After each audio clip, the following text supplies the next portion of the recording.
Hi guys, so today I want to start a new playlist that will cover simple harmonic motion and simple harmonic oscillation. And that's for students who wants to take the MCAT, for example, or if you are a physics major or engineering students. So before going into oscillations, I want to review Hooke's law. So Hooke's law is a very simple rule. It says that if you have an elastic object, like a spring, so a spring is 1D, but we're going to see that it applies to other elastic objects. And if you apply a force, external force, you're going to see that there will be a restoring force that wants to bring back the object to its initial shape. That restoring force is proportional to the small displacement, the deformation. So for example, if I stretch a little bit along the horizontal, there will be a restoring force that wants to bring back the spring to its initial position. So here, that's the equilibrium position. The spring is happy, and then you start to stretch it. You apply a force. So then if it's in equilibrium, so it's not moving, you're going to have exactly the same force in magnitude, a restoring force, and that restoring force will be proportional to the displacement that the spring went through. So we can say that the strain, meaning the deformation, is proportional to the stress. So proportional to the force applied. So just to show you that, here I have you can apply the same thing. If you have a vertical spring here, it's happy, its initial length here is y0. You apply a load. So the load here, in that case, that's going to be a weight. So you have a mass here that the weight of the mass is going to pull it down. So then you're going to have a restoring force wants to bring back the spring to its initial length, and that restoring force here is in magnitude proportional to the displacement. Okay, so you can say this is your that's your total displacement. That's the initial length of the spring. So you see that the restoring force, this is called a restoring force that wants to bring back the mass to its equilibrium here. It's proportional to the displacement, delta y. So the unit here is going to be in Newton. Unit here is in meter. That is called the spring constant. And it depends on the spring. So it's a constant. And Newton, the unit is Newton per meter. So for example, here I have two springs. This one has a large spring constant because I have to pull hard to stretch it. This one, I have another one which is has the same length. So the length is the same. The spring constant is much smaller, so it can be stretched more easily. Of course, you can have, you don't need to have a vertical spring. It could be also horizontal spring. So you can have a spring here. It's happy. And then you apply a force. So it's not going to be happy anymore. It's going to be stretched. Maybe you are pulling on it with your hand. That will be the force applied. No, it's not moving. It's in equilibrium. So you have a restoring force that is trying very hard to bring back the spring where it was initially when it's at rest, right? Without any force applied. So if this is the x-axis here, That's going to be your delta X. That is your restoring force. And that restoring force, if you see it as a vector, it's going to be minus K delta X. If X is positive in this direction, right? So that's going to be your delta X. It's a very easy law. So delta X will be, as a vector, it will be, of course, delta X is in this direction. So that means restoring force, right? And K is a constant. So after this video, I have two demo. One is quantitative, the other one is qualitative. And it should help you understand more better. So anyway, so here you have two springs, and for now they have the same, they're going to have the same constant, spring constant here. So you have the spring constant, and it's relatively small spring constant, so it's going to be easy to stretch. And I'm going to apply a mass of 50 grams. So I don't need to convert anything. I just want to show you Hooke's law. So 50 grams is the load. So you have a restoring force pulling up. So you see that's going to be here. That's going to be your stretch. That's going to be your stretch. In that case, the stretch is about 10 centimeter. Now, if you multiply the mass by 2, you should have 20 centimeter, right? Because twice the load, twice the stress will be twice the deformation, twice the strain. And you see that here is twice that. Okay? So that will be for 50 grams, and that will be for 100 grams. So that's just Hooke's law. Just says that the restoring force is proportional to the stretch. So it means harder you pull, more force will be involved in the spring to bring it back. It's like if you do Pilates band, and if you have a Pilates band like this, you can also apply Hooke's law. So if I pull gently, it's not doing much work because you don't have a lot of restoring force. But as you pull harder and harder, you can feel that the restoring force is going to increase. So it's exactly the same idea.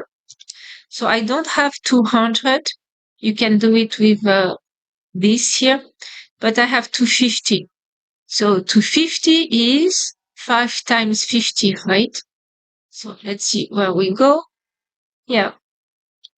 So now you see the stretch is 50 centimeters because the mass was multiplied by 5. So this is for 50 grams. This is for 250 grams. So what is interesting about that is using Hooke's law, you can make those spring scale that you are using in the lab, right? So for example, here I have I don't know if you can see, I have a spring scale, but my point is that inside you have a spring, right? So you can calibrate that scale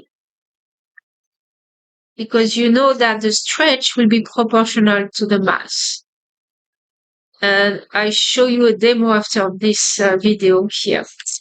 So for example, if I have an unknown mass, let's see, this is my unknown mass. So the displacement is 15 centimeters. So I already know the spring constant, or I did the calibration. So you can find the mass, right? So this is for 50 grams. This is for 100 grams. So surely this one should be 75 grams. So you can find the unknown mass and you can calibrate your spring scale. course, if you want to find the spring constant, you can use Hooke's law.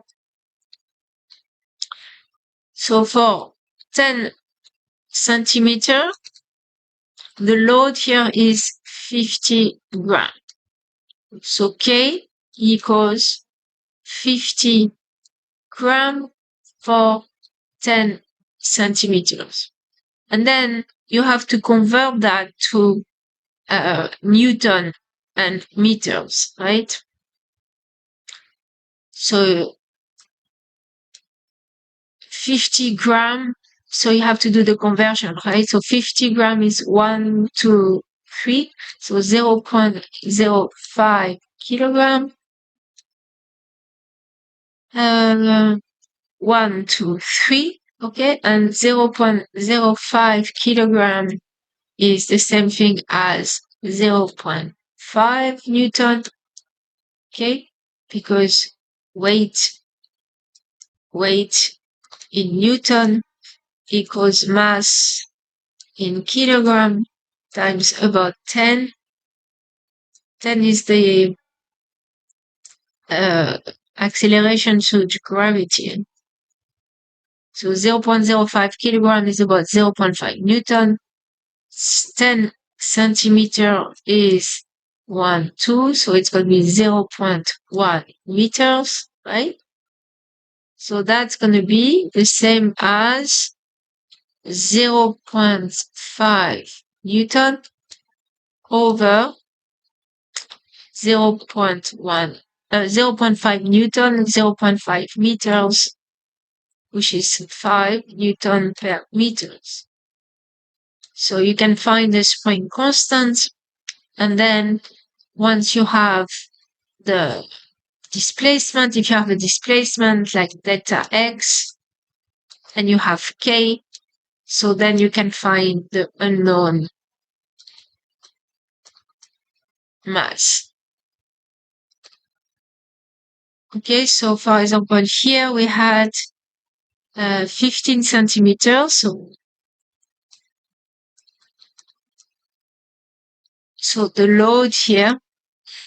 So I'm going to use this, I want that in grams, so I'm going to use this value here. That will be easier. So the weight, I don't know. That's what I want to find out, equals K. So K here is in gram per centimeter. So that's going to be 5 times 15. So that's going to be 75 grams. So just for you to see the idea, usually when you have problems in your textbook or question in the MCAT, they're going to use that unit here, Newton per meters, but you get the idea. So that's going to be 15 centimeters. So that unknown mass is going to be 75 grams. I have another here. So 30. So we have 30. This is 50. This is 50. This is 50 plus 50 is 100. So that's going to be 150 grams. That unknown here. And here it's going to be 50, 100, 150, 200. So that unknown mass is 200. Okay? And I do that more quantitatively in a video, in a demo after this one. So the other thing I want to show you is that I can, so I have two, if I change the spring constant here, see here I have a larger spring constant. They both have the same length. And you see that for the same mass, so 100 is going to be here. But if I increase the spring constant for the same mass, and I do have another 100 here, you see that I'm not getting the same stretch. So that means that for the same load, if you increase K, the spring constant, the delta X will be smaller. So it's a great simulation to play with. Okay, so something interesting here. Now you have still two springs, and they are made from the same material. They have the same thickness here, so you can see it's the same density, but this one is half the length of that one. Okay, so what do you think is going to happen to the spring constant? So it's the same spring, but this one is twice as long than this one.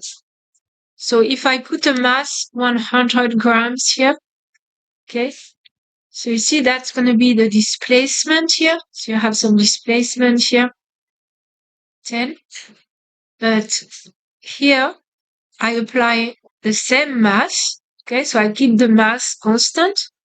Let's see what's going to happen to the restoring force and to the displacement here. You see that this displacement is about twice as much. That's because if you multiply the spring length by 2, the spring constant is going to be divided by 2. So the displacement here is going to be multiplied by 2. So for example, typical example, I have a Pilates band, right? So I'm going to pull here and you have a restoring force. If I make it very short here between my hands, it's going to be very hard to pull. The restoring force will be stronger than if I increase the length. As I increase the length and it's the same material, the spring constant decreases, so the displacement for the same force will be larger. Okay, so if I make it very long, I don't know if you can see, now it's easy to exercise because the spring constant will be smaller. So for the same force applied, the stretch will be larger. Okay, so it depends on the initial length. And we're going to see that in a coming video. But here the length is very small. It's very hard to stretch. So that means that if you have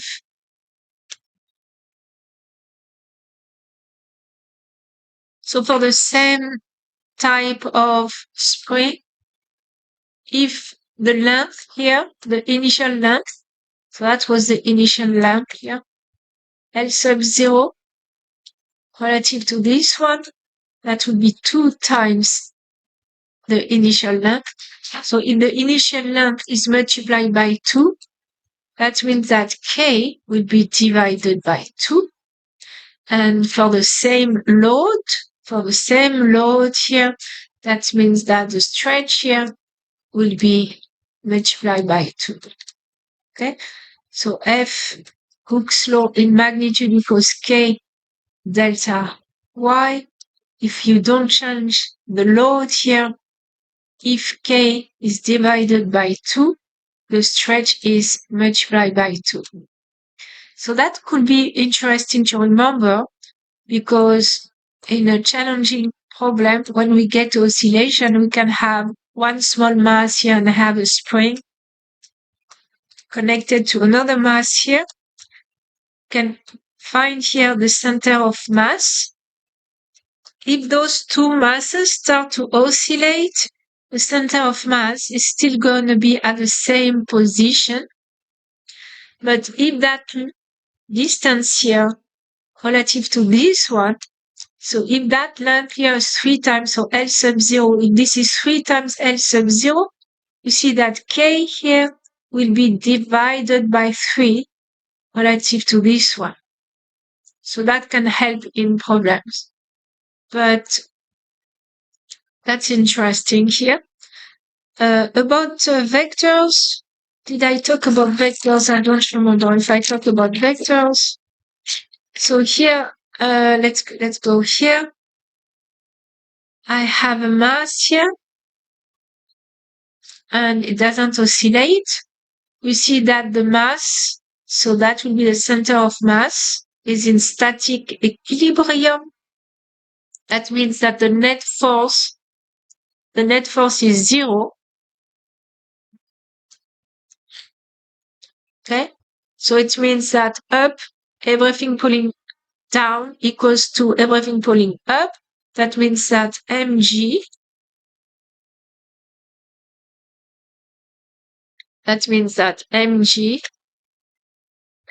so the weight, mg, equals the restoring force. So that means mg, the weight, the load, equals the spring constant here times delta y. And that's going to be your delta y. So if you know your load, if you know your delta y, then you can find k. So for example, here I have 100 gram.